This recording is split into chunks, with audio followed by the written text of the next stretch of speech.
You've spent years building a life that feels like piles and files of clutter, and it's all starting to close down around you. I know how you feel. The piles are stress, and the unfinished someday projects are starting to wear you down because honestly, they're not just in your physical space, they're in your mental space as well. Let's begin a transformation that clears all that chaos away and helps you regain the peace that you need inside. When I first retired, I thought organizing would be something I could do and I could handle things. But I just started moving from one pile to another, from one stack to another, from one room to another, from one closet to another, and I was really not going through our items the way I needed to. I'll tell you a funny story. I was clearing out our house in New York, and it was about 100 degrees outside on a hot, steamy summer New York day.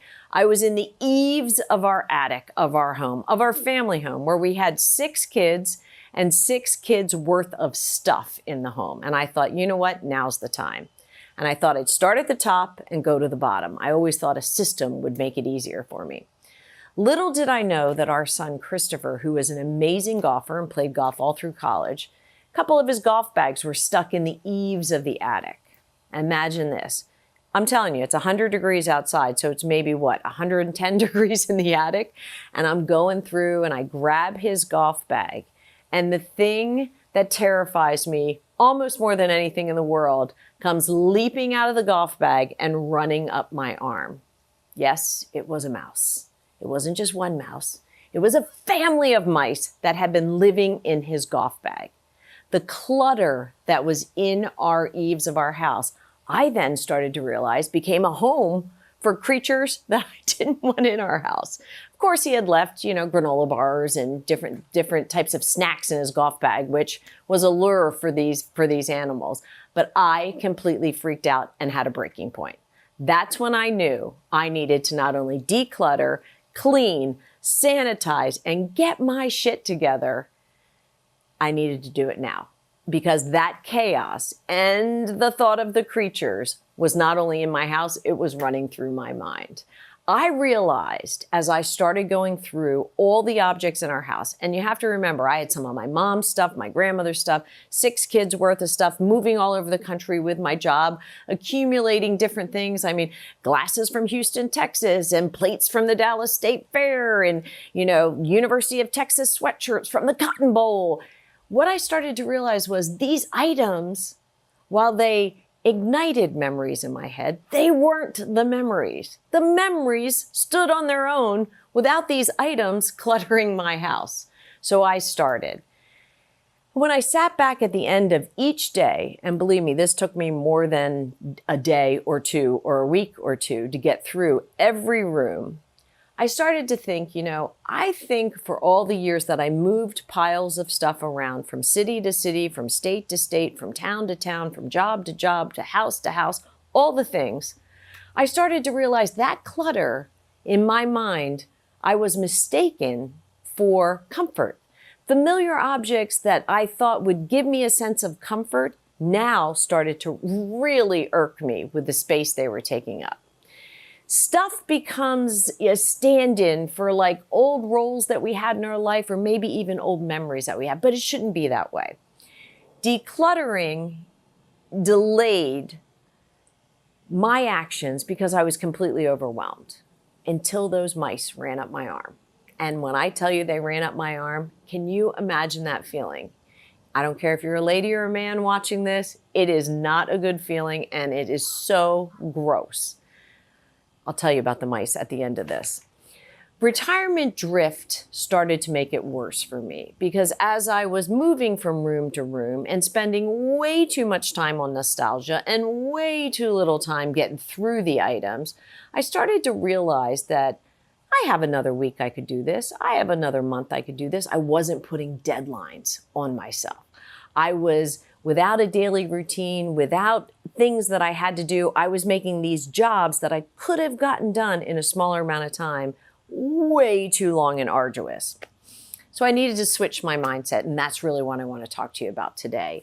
Your space should reflect your future, not your past. Just let that sink in for a second. Your space should reflect what you want for your future, not your past. Your home should reflect who you're becoming, not who you were. And while memories are great and family heirlooms are amazing, I didn't have a lot of those. But what's junk is junk, and it was probably junk when you got it, and it's probably junk now. Or what you had before that you're no longer using that someone else could use in their daily life at the stage of life they're in, why not put it to use? So I started changing my perspective. I started looking at our decluttering, and I say our because I needed Mark's help and the kids' help and different people's help when I was working on their things.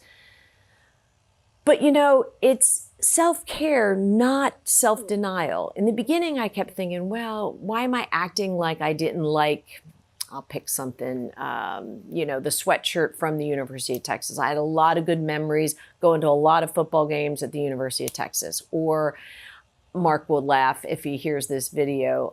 I helped my girls' lacrosse team. I did a lot of fundraising for my girls when they were playing lacrosse. And I had so many oversized, massive sweatshirts and rain jackets that all said Harrison High School Lacrosse. I had seats that said Harrison High School Lacrosse. I had mittens that had Harrison High School Lacrosse. Do I still have those amazing memories of helping the girls raise money for the lacrosse team? Absolutely. Do I need to wear an extra large sweatshirt at 60 years old? Probably not. So I started thinking of simple ways that I could make this transition, which brings me to 7 things I want you all to think about. The first thing is clutter is emotional, not just physical. And let that sink in for a minute. The clutter that you see around you, when you walk into your bedroom, if under your bedside table you just have stacks and stacks and stacks of books. And I was that person. And I mean stacks and stacks and stacks, not only of books, of notebooks, of projects that I was working on, of papers, you remember those old sheets when someone used to call you and your assistant would write you a note and say, hey, Jody, don't forget to call Sue Wattenberg. I just kept all that stuff.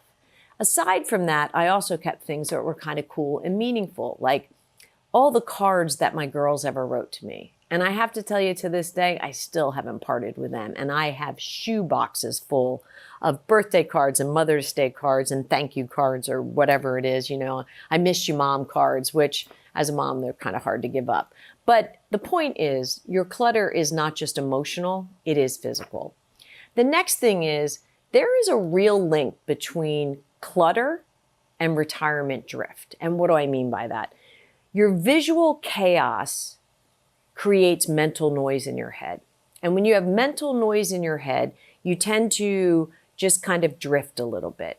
Your overstuffed room or drawer or house or closet or bathroom or cabinet, all of that creates a little bit of, oh, I'll just shut the door, and you just kind of drift along. It's inactionable almost, and it doesn't have to be.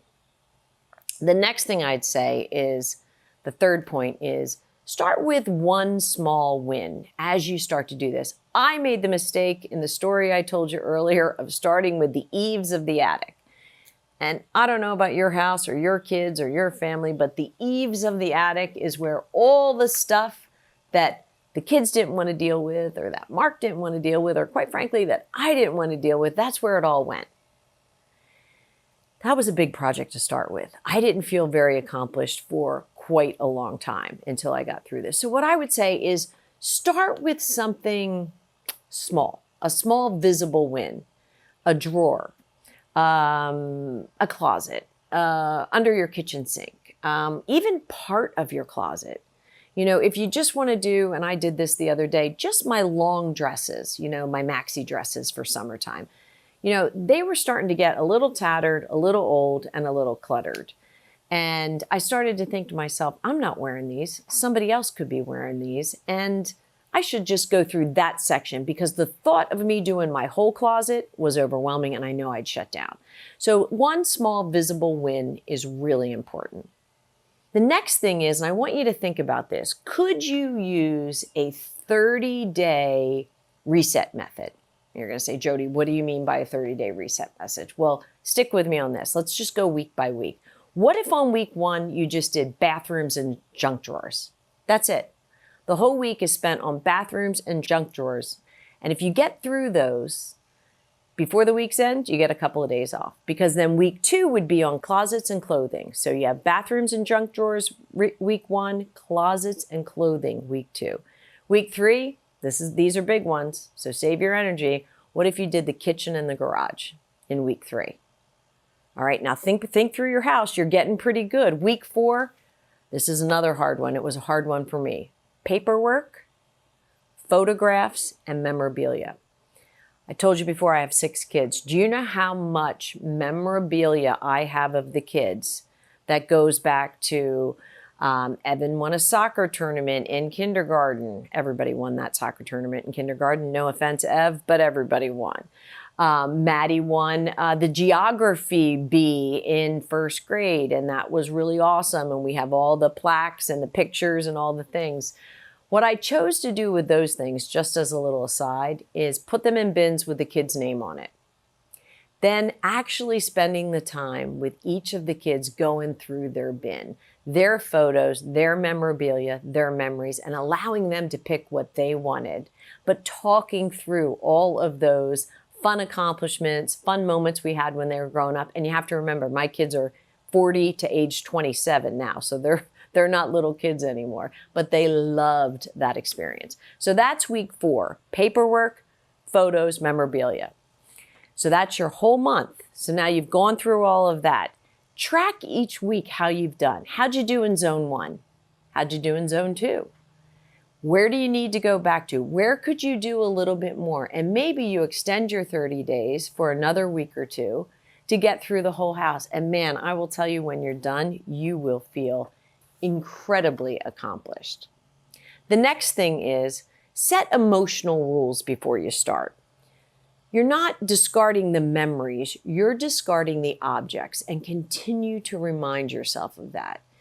And you're not even discarding. You might be putting them in a giveaway pile. You might be sending them to a friend pile. You might be running them to a nonprofit pile. So I don't want you to think that I'm talking about throw everything out in your house, because you probably have a lot of things in your home that other people could use. Next thing I would say is, it's kind of exciting. It's kind of exciting to build a new identity as you go, while revisiting the old identity. I have to tell you something, and I get a little, as you guys know, because you've seen me on video, I get a little teared up when I talk about things like this, but I loved my job. But I love nothing more than being a mom. Nothing more. I loved all the moments, all the challenges, all the difficult moments, all the funny moments, all the stories we can recount. But that built me to the person I am today, and is showing me who I can be in my new identity as I declutter the chaos in my world. Just think about that for yourself. And the last thing I would say is, there's another place that you could declutter. There's another place that probably holds a lot of anxiety for you, if you're like me, and that would be your calendar. Are there things on your calendar that you could declutter? Are there things on your daily agenda that you could get rid of? I've just finished this incredible book by Mel Robbins called Let Them. And in that book, I have really started to declutter things on my calendar that I either get pulled into, roped into, or guilted into, or sign myself up for so that I don't get left out. And that book gave me such a great process to really find a way to declutter my calendar and commitments, and I hope it does the same for you. Now, does the idea of a 30-day reset excite you, or does it just overwhelm you? I'd love to hear your comments below, because for me, adding some structure to it in a week by week, room by room, category by category, in order for me to do it right, I had to have the structure. But I'm anxious to hear what you guys think. Does the 30-day decluttering challenge or process. Does that overwhelm you or excite you? I hope it excites you. If you enjoyed this video, you're gonna love this one too. Sometimes the space is more valuable than the unused items. Why are you looking at me so evilly? Worst declutter on the planet. I am not. You have 10 shoe boxes of cards. I do have that.